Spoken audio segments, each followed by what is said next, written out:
বন্ধুরা, এখানে তেল গরম হয়ে গেছে। আমি এবার আলুটা ভেজে নেব।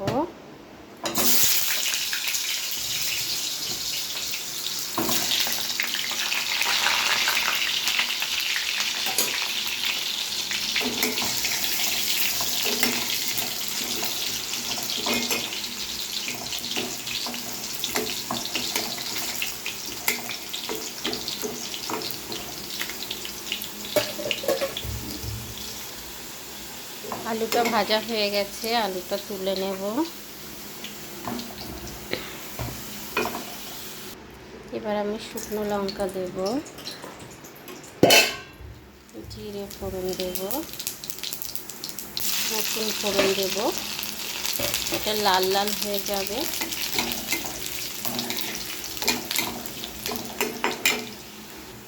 এবার আমি এর মধ্যে পেঁয়াজটা দিয়ে দেব।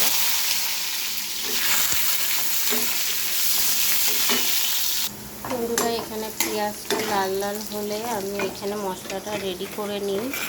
এখানে দিয়েছি আদা বাটা, রসুন বাটা, আর এখানে দেব পরিমাণ মতো হলুদ, পরিমাণ মতো লঙ্কার গুঁড়ো,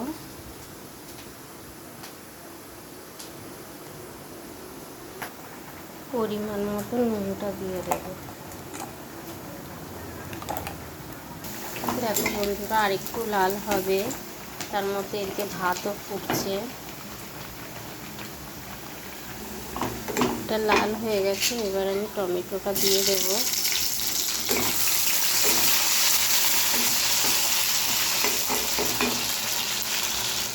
এবারে আমি মশলাটা দিয়ে দেব।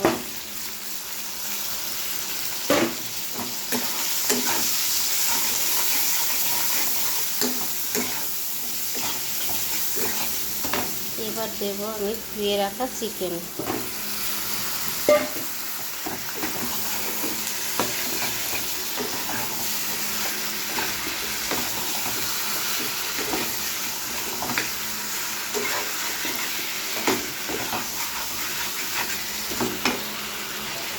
এবার আমি কাঁচা লঙ্কা দিয়ে দিলাম, আলু ভেজে রাখা আলুটা দিয়ে দিলাম।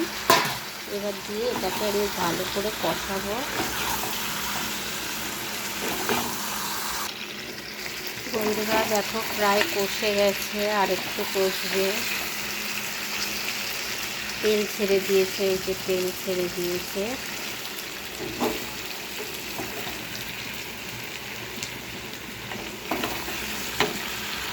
বন্ধুরা, মাংসটা এবার কষে গেছে।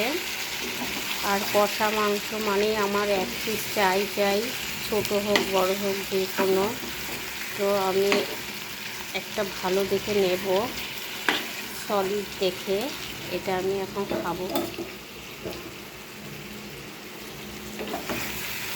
ওটা আমি শুধুই খাবো। এদিকে আমার জল গরম রেডি। এবার আমি জল গরমটা দিয়ে দেব, তাহলে সেদ্ধটা ভালো হয়। বন্ধুরা, আমি চিকেনটা আজকে খুব একটা ঝোল করব না, মাঝামাঝি ঝোল থাকবে। এবার আমি এটাকে ঢেকে দেব।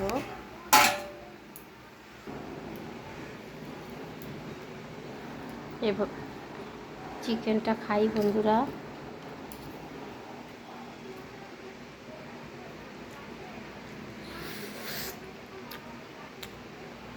দারুণ হয়েছে বন্ধুরা।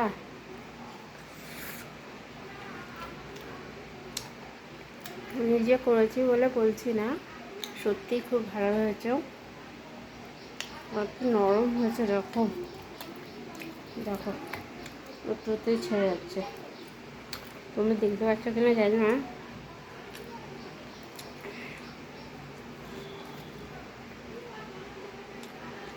ফ্যান্টাস্টিক হয়েছে। তোমরা এইভাবে বানিয়ে খেয়ে দেখবে বন্ধুরা।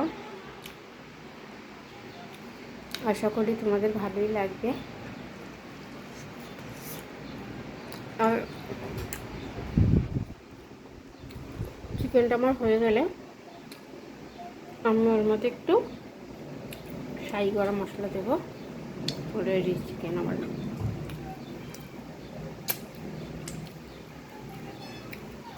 তো তোমাদের একটু দেখাই চিকেনটা আমার এই দেখো হয়ে এসছে প্রায়, আর একটু হবে। তো বন্ধুরা আমার চিকেন একদম রেডি, দেখতেই পাচ্ছ। তো কেমন হয়েছে কমেন্টসে কিন্তু জানাবে। গরমে তো বেশি রিচ খাচ্ছি না, একটু পাতলা পাতলাই বানিয়েছি। গরমের জন্য এটা খুবই উপকারী। তো কেমন হয়েছে কমেন্টসে জানিও।